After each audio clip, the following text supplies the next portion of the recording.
Hey there, and welcome to This Explainer. Today we're diving into the absolute unsung hero of our cellular machinery, the pentose phosphate pathway. I know we spend so much time obsessing over how we burn sugars for ATP, but today we're exploring what happens when your cells decide to build and defend instead. It's a pretty incredible story about molecular recycling, biological defense shields, and honestly, the very building blocks of life itself. We've got a packed six-part agenda today. We'll hit 1. The secret glucose detour. 2. Phase 1. The oxidative factory. 3. Phase 2. Reversible recycling. 4. NADPH. The cellular defender. 5. Ribose-5-phosphate. Building DNA. And finally, 6. RBCs under oxidative attack. Let's just jump right in. Section 1. The secret glucose detour. Okay, so standard glycolysis usually hogs the metabolic spotlight, right? But the pentose phosphate pathway, also widely known as the HMP Shunt or hexose monophosphate shunt, is this massively important alternative route. The name basically gives away the game. It produces pentose or 5-carbon sugars and constantly juggles phosphate groups. And just like standard glycolysis, this whole operation goes down right in the cellular cytosol. Now, think about the word shunt. It's literally a detour. When glucose enters a cell, it immediately gets tagged with a phosphate, becoming glucose-6-phosphate. Normally, that molecule marches straight down into standard glycolysis, hits the citric acid cycle, and rides the electron transport chain. But here, the cell purposefully pulls that fuel off the main metabolic highway and routes it into the PPP. So why make this detour? Well, you have to look at the rules of the game here. Unlike glycolysis, which is hyper-focused on churning out cellular energy, the pentose phosphate pathway produces absolutely zero ATP. None. And it doesn't consume any ATP either. It's on a completely different mission. Section 2. Phase 1. The oxidative factory.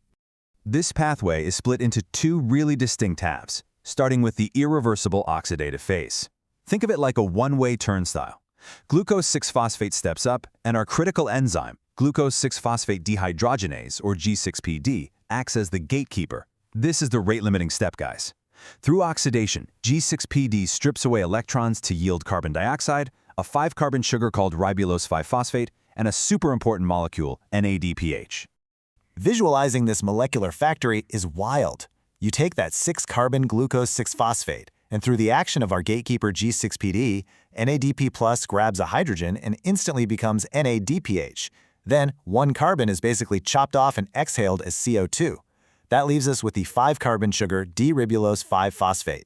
So, for every single molecule of glucose taking this detour, the factory pumps out 2 molecules of NADPH. Section 3. Phase 2. Reversible recycling. Right, so that brings us to Phase 2, the non-oxidative reversible phase. And honestly, this is an absolute masterclass in molecular recycling. The cell grabs those 5-carbon sugars and just starts shuffling their carbon atoms around like a deck of cards.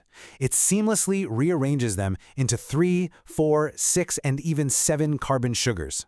By cobbling together sugars like fructose-6-phosphate and glyceraldehyde-3-phosphate, this recycling center neatly patches the detour right back into standard glycolysis. Literally nothing goes to waste.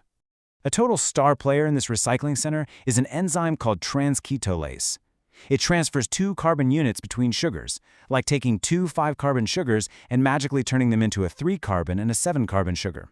But here's the kicker. This enzyme absolutely requires TPP, or thiamine pyrophosphate. That means it needs vitamin B1, thiamine, to function. Clinically, this is huge, because a thiamine deficiency will literally stall this entire molecular recycling operation in its tracks. Section 4. NADPH, the cellular defender. So what's all that NADPH doing? First up, reductive biosynthesis. When your body wants to build large molecules, think fatty acids or cholesterol, it needs a massive source of electrons, a reducing power. NADPH is that heavy-duty construction tool. It directly feeds into fatty acid synthesis to build lipids. Because of this, you'll see the pentose phosphate pathway running incredibly hot in tissues that synthesize fats, like the liver, adipose tissue, and lactating mammary glands. But NADPH isn't just a builder, it's a hardcore chemical shield. Take the Cytochrome P450 system in the liver, which detoxifies drugs and toxins. A lot of pharmaceutical drugs are fat-soluble, which is bad news because they get trapped in your body. NADPH swoops in, donates its electrons to the cytochrome P450 enzymes, and they literally force an oxygen atom into the drug. This turns a dangerous fat-soluble toxin into a water-soluble waste product that your kidneys can just flush right out. Section 5. Ribose-5-Phosphate. Building DNA. Let's not forget the other major product, Ribose-5-Phosphate.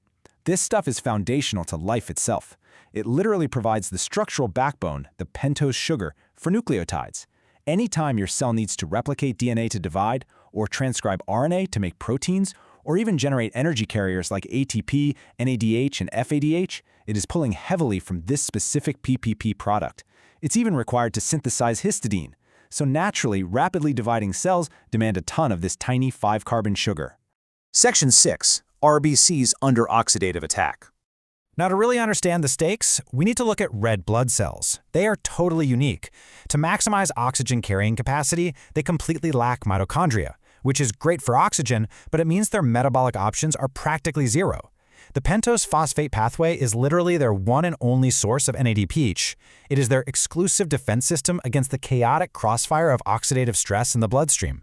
If the PPP fails here, it is disastrous. Here's how that defense mechanism actually plays out. When red blood cells face oxidative damage, they rely on a tripeptide called glutathione as a chemical shield to neutralize reactive oxygen species. But glutathione needs NADPH to regenerate. In a condition called G6PD deficiency, the pathway just can't produce enough NADPH. If a patient with this deficiency encounters triggers like certain antimalarial drugs or even eats fava beans, which causes a condition known as favism, oxidative stress goes through the roof. Without NADPH, that stress shreds the cell membrane, resulting in a fatal rupturing called hemolysis.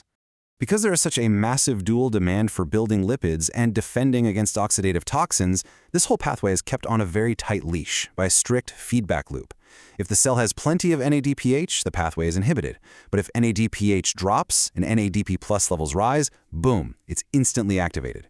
That's exactly why this detour is most active in tissues that desperately need NADPH: the liver, adipose tissue, the adrenal cortex, the gonads, and of course, our incredibly vulnerable red blood cells. Bringing it all together into one master diagram, the sheer genius of this cellular detour is pretty obvious. Up top, the Irreversible Oxidative Phase, strictly gated by G6PD, acts as the primary factory pumping out NADPH for defense and biosynthesis. And down below, the Reversible Non-Oxidative Phase acts as the ultimate recycling plant. It ensures those 5-carbon sugars can either be routed into DNA synthesis or perfectly repackaged to seamlessly slip right back into standard glycolysis. It is the perfect balance of growth and protection. Which leaves us with a pretty profound thought to wrap up on. We started by looking at what seemed like a simple, secondary side street away from main energy production. Yet this detour turned out to be the absolute linchpin for building our genetic blueprints and deploying our frontline cellular defenses.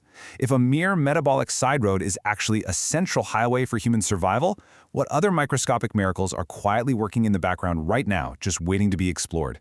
Thanks so much for joining me on this explainer, and keep questioning the incredible machinery inside you.